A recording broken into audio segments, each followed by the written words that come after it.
আজকের পর্বে আমরা শুনতে চলেছি বিভূতিভূষণ বন্দ্যোপাধ্যায়ের শ্রেষ্ঠ গল্প সমগ্র থেকে গল্প উমারানী। সঙ্গে রয়েছি আমি মুদ্রা। আজকের এই নতুন পর্বে সকলকে স্বাগত জানাচ্ছি। তাকে জিজ্ঞাসা করলুম, এত সকালে নাইতে যাবার কি দরকার রে রানী? সে বললে, একটু সকাল সকাল না নিয়ে এলে কখন রান্না চড়াবো দাদা?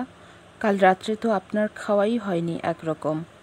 আমি বললুম, তা হোক, আমাকে যে 8টার মধ্যেই খেতে হবে তার কোনো মানে নেই। এত সকালে নাইতে যেতে হবে না তোর।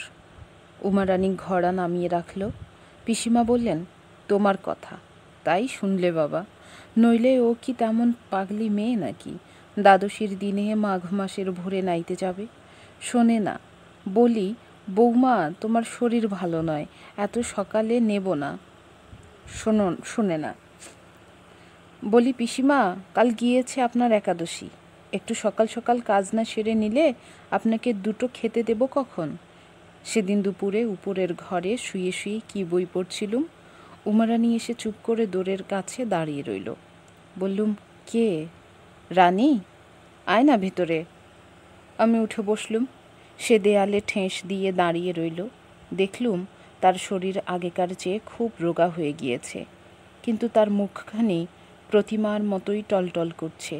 বয়স যদিও 22-23 হলো, তার মুখ এখনও 13 বছরের মেয়েটির মতোই কচি। কথা আরম্ভ করবার ভূমিকা স্বরূপ বললুম, আজ বড় শীত পড়েছে না? উমারানী বললে, হ্যাঁ দাদা।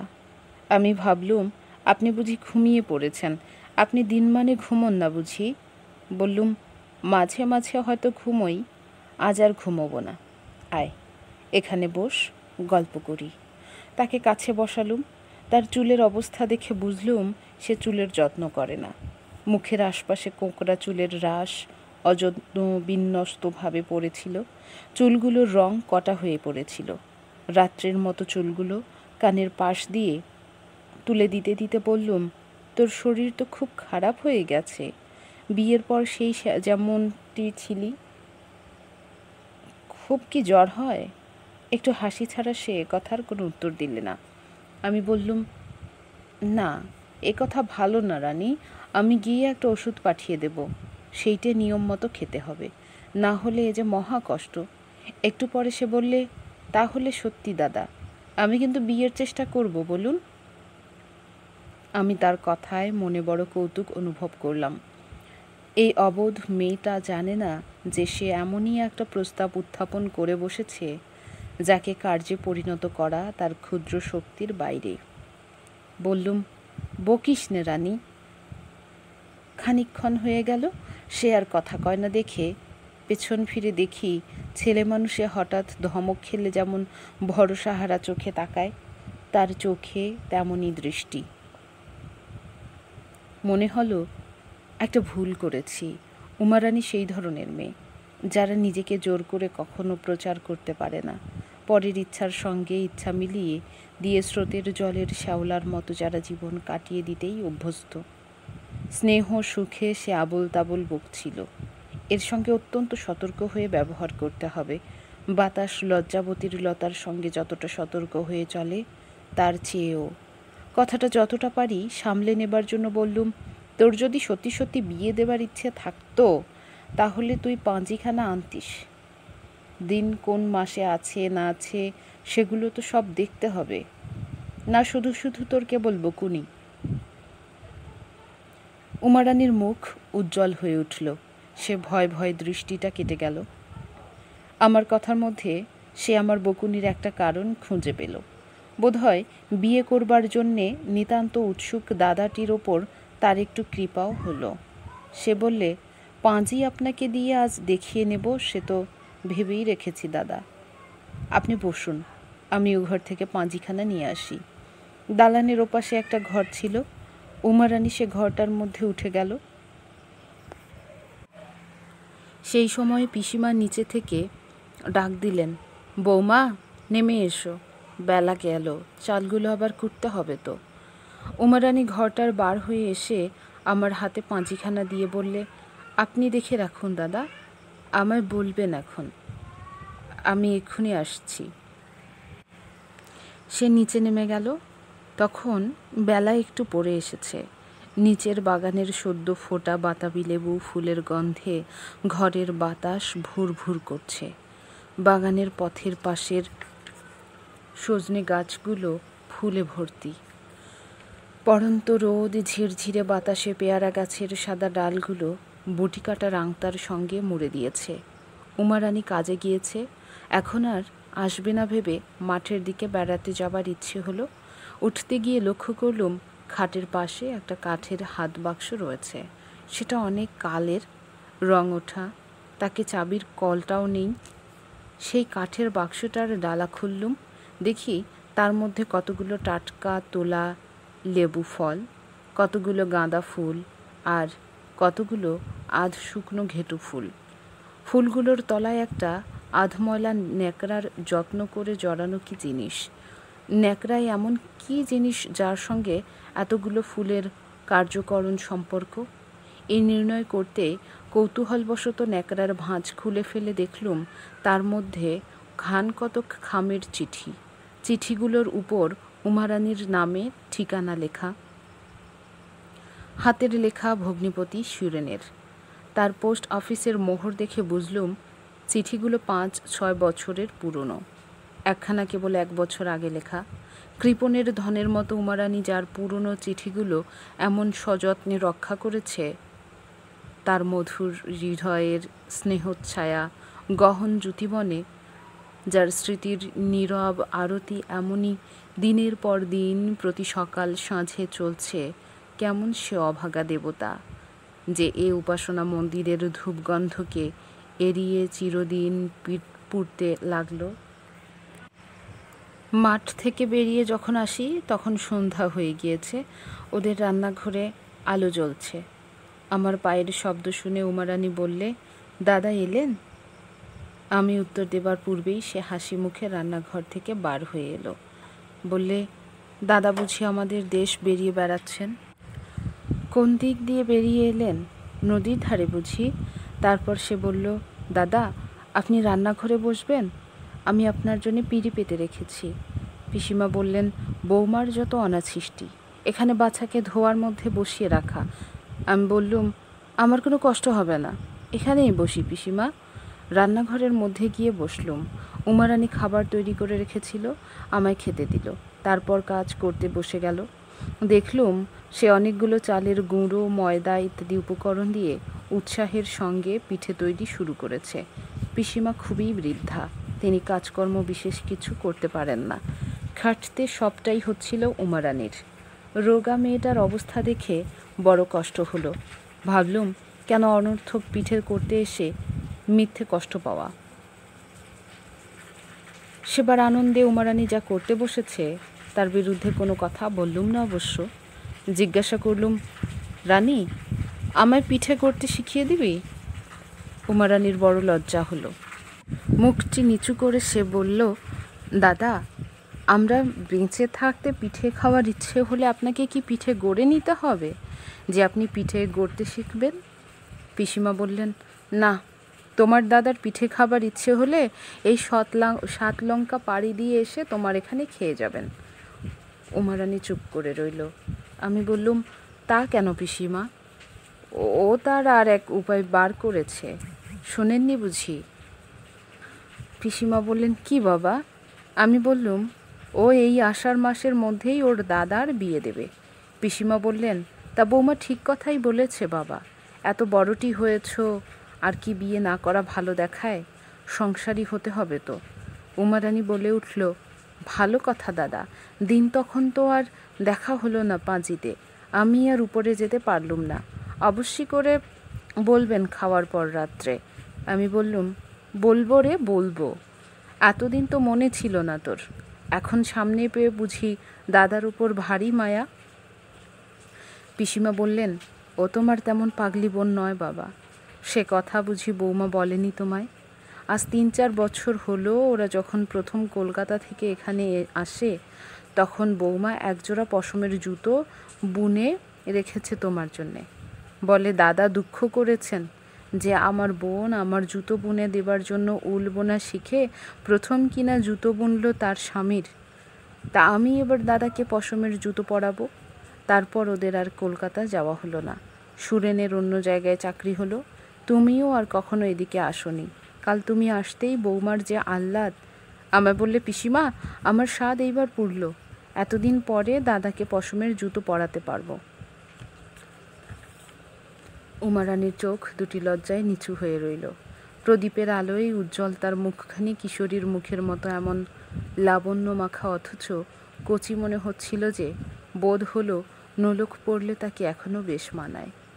তারপর নানা কথায় আর খাওয়া শেষ হতে অনেক রাত হয়ে গেল। সেদিন অনেক রাত্রে যখন উপরের ঘরে শুতে গেলুম, তখন চাঁদ উঠেছে। গভীর রাতের মৌন শান্তি সেদিন বড় করুণ হয়ে বাজল আমার মনে। আজ অনেকক্ষণ উমারানির নিকট বসে থেকে একটা জিনিস বেশ বুঝতে পেরেছি।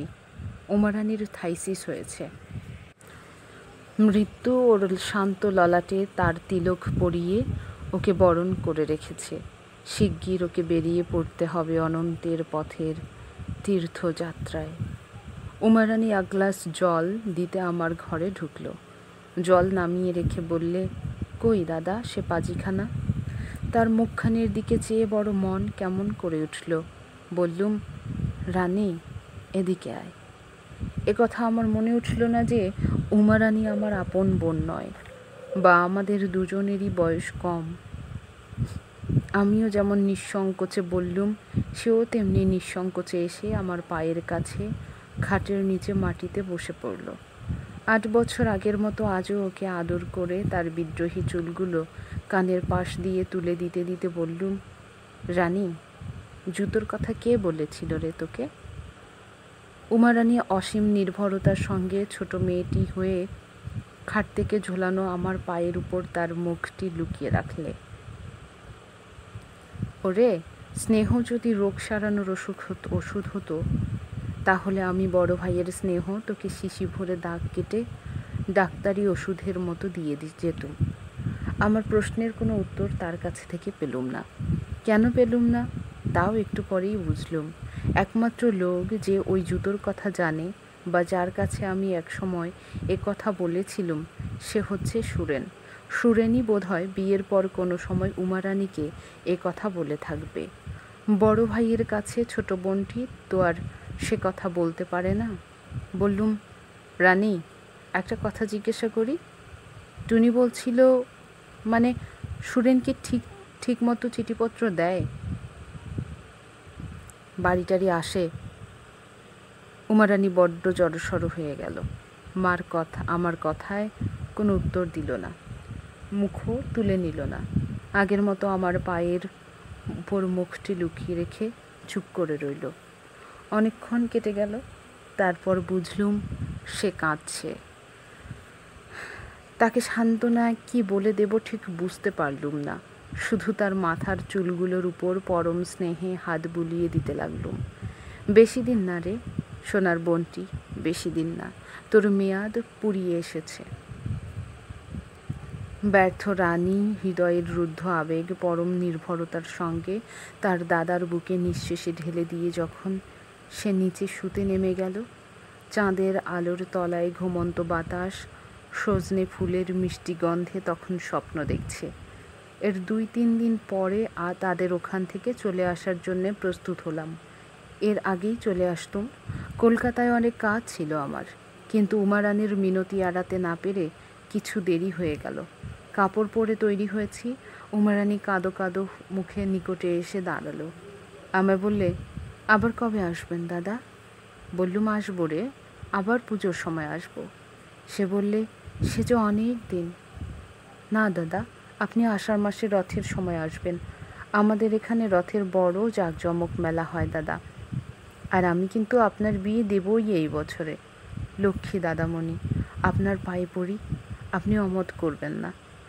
তারপর সে সেই পশমের জুতো জোড়া বের করে আমার সামনে মাটিতে রাখলে। বললে, আমি আন্দাজে বুনেছি, আপনি পায়ে দিয়ে দেখুন দেখি। দাদা, হবে ক্ষণ বোধ হয়। জুতো জোড়া পায়ে ঠিক হয়েছে দেখে উমারানি বড় খুশি হলো। তার সমস্ত মুখখানা সার্থকতার আনন্দে উজ্জ্বল হয়ে উঠল।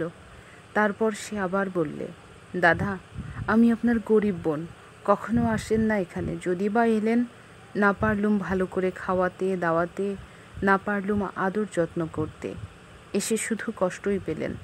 কি করব, আমার যেমন কপাল।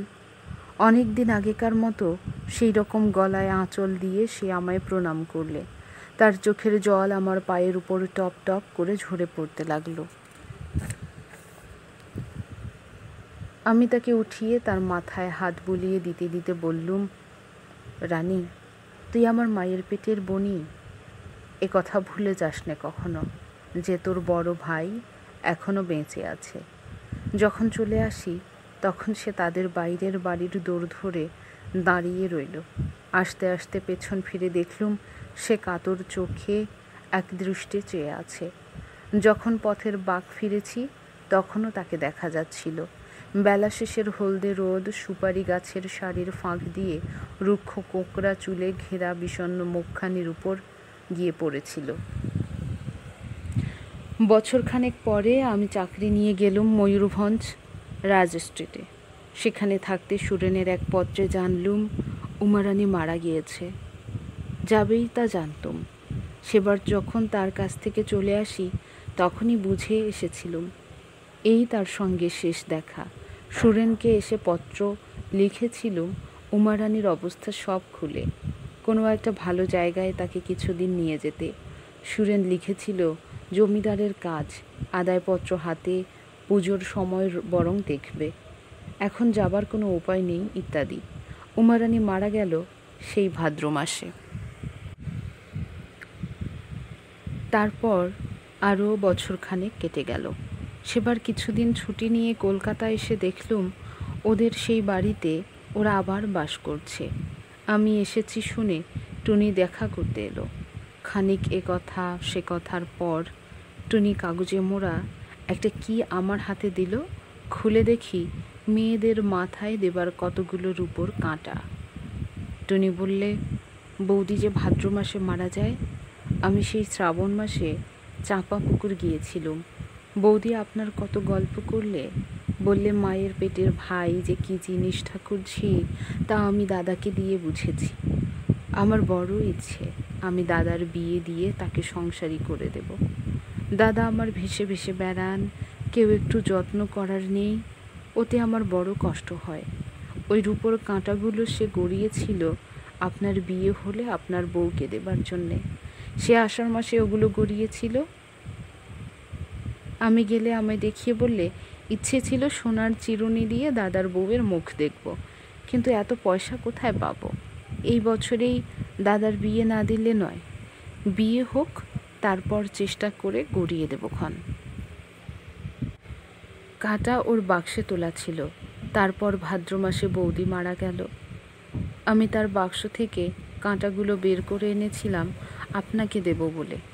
কোথায় পয়সা পাবে? সারা বছর জমিয়ে যা করেছিল তাতেই ওগুলো গড়িয়েছিল। দাদা তো এক পয়সাও তার হাতে দিতেন না। সংসার খরচ বলে যা দিতেন তাতে সংসার চলাই ভার। তা তো আপনি একবার গিয়ে দেখেই এসেছিলেন। আমি জিজ্ঞাসা করলুম, তাহলে তার হাতে পয়সা জমলো কোথা থেকে?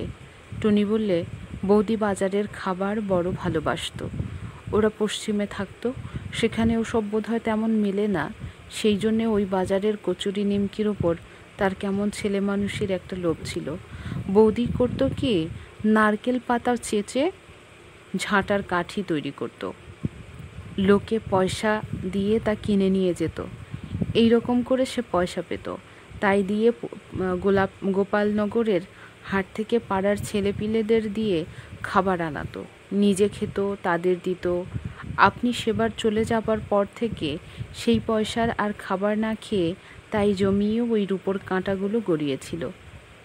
আমি বললুম, সে মারা গেল কোন সময়ে? টুনি বললে, শেষ রাত্রে, প্রায় রাত 4টের সময়। রাত্রে বৌদির ভয়ানক জ্বর হলো।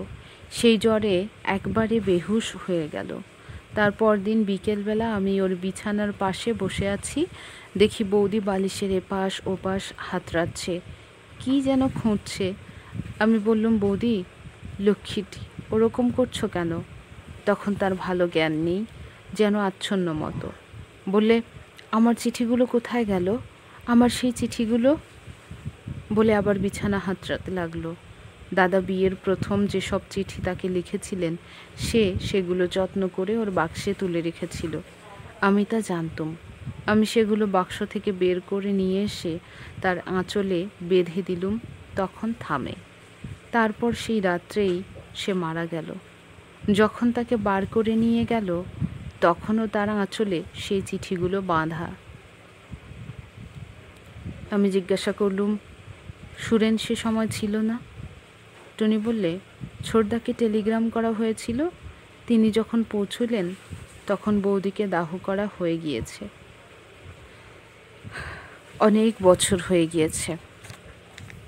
এখনো শীতের অবসানে যখন আবার বাতাবি লেবুর ফুল ফোটে, সজনে তলায় ফুল কুড়োবার ধুম পড়ে যায়, পাড়াগাঁয়ের বনঝোপ ঘেঁটু ফুলে আলো করে রাখে, পুকুরের জলে কাঞ্চন ফুলের রাঙা ছায়া পড়ে, ফাগুন দুপুরের আবেশ বিভোর রোদ আকাশে বাতাসে থর থর কাঁপতে থাকে, তখন আপন মনে ভাবতে ভাবতে কার কথা যেন মনে পড়ে যায়। মনে হয় কে যেন অনেক দূর থেকে এলোমেলো চুলে ঘেরা কাতর মুখে এক দৃষ্টে চেয়ে আছে। তখন মন বড় কেমন করে ওঠে, হঠাৎ যেন চোখের জল এসে পড়ে। বিভূতিভূষণ বন্দ্যোপাধ্যায়ের শ্রেষ্ঠ গল্প থেকে আমরা এতক্ষণ শুনলাম গল্প উমারানী। গল্পটি আজকের পর্বে শেষ হলো। সামনের পর্বে আমরা নতুন কোনো গল্প নিয়ে হাজির হব আপনাদের সঙ্গে। ততক্ষণ সকলে ভালো থাকুন, সুস্থ থাকুন, ভালো রাখুন সকলকে। ধন্যবাদ। আজকের পর্বে আমরা শুনতে চলেছি বিভূতিভূষণ বন্দ্যোপাধ্যায়ের শ্রেষ্ঠ গল্প সমগ্র থেকে গল্প উমারানী। সঙ্গে রয়েছি আমি মুদ্রা। আজকের এই নতুন পর্বে সকলকে স্বাগত জানাচ্ছি। তাকে জিজ্ঞাসা করলুম, এত সকালে নাইতে যাবার কি দরকার রে রানী? সে বললে, একটু সকাল সকাল না নিয়ে এলে কখন রান্না চড়াবো দাদা? কাল রাত্রে তো আপনার খাওয়াই হয়নি একরকম। আমি বললুম, তা হোক, আমাকে যে 8টার মধ্যেই খেতে হবে তার কোনো মানে নেই। এত সকালে নাইতে যেতে হবে না তোর। উমারানী ঘড়া নামিয়ে রাখল। পিসিমা বললেন, তোমার কথা, তাই শুনলে বাবা। নইলে ও কি তেমন পাগলি মেয়ে নাকি দ্বাদশীর দিনে মাঘ মাসের ভোরে নাইতে যাবে? শোনে না। বলি, বৌমা তোমার শরীর ভালো নয়, এত সকালে নেব না। শোনে না। বলি, পিসিমা কাল গিয়েছে আপনার একাদশী, একটু সকাল সকাল কাজ না সেরে নিলে আপনাকে দুটো খেতে দেব কখন? সেদিন দুপুরে উপরের ঘরে শুয়ে শুয়ে কি বই পড়ছিলুম, উমারানী এসে চুপ করে দোরের কাছে দাঁড়িয়ে রইল। বললুম, কে? রানী, আয় না ভেতরে। আমি উঠে বসলুম। সে দেয়ালে ঠেস দিয়ে দাঁড়িয়ে রইল। দেখলুম তার শরীর আগেকার চেয়ে খুব রোগা হয়ে গিয়েছে, কিন্তু তার মুখখানি প্রতিমার মতোই টলটল করছে। বয়স যদিও 22-23 হলো, তার মুখ এখনও 13 বছরের মেয়েটির মতোই কচি। কথা আরম্ভ করবার ভূমিকা স্বরূপ বললুম, আজ বড় শীত পড়েছে না? উমারানী বললে, হ্যাঁ দাদা। আমি ভাবলুম আপনি বুঝি ঘুমিয়ে পড়েছেন। আপনি দিনমান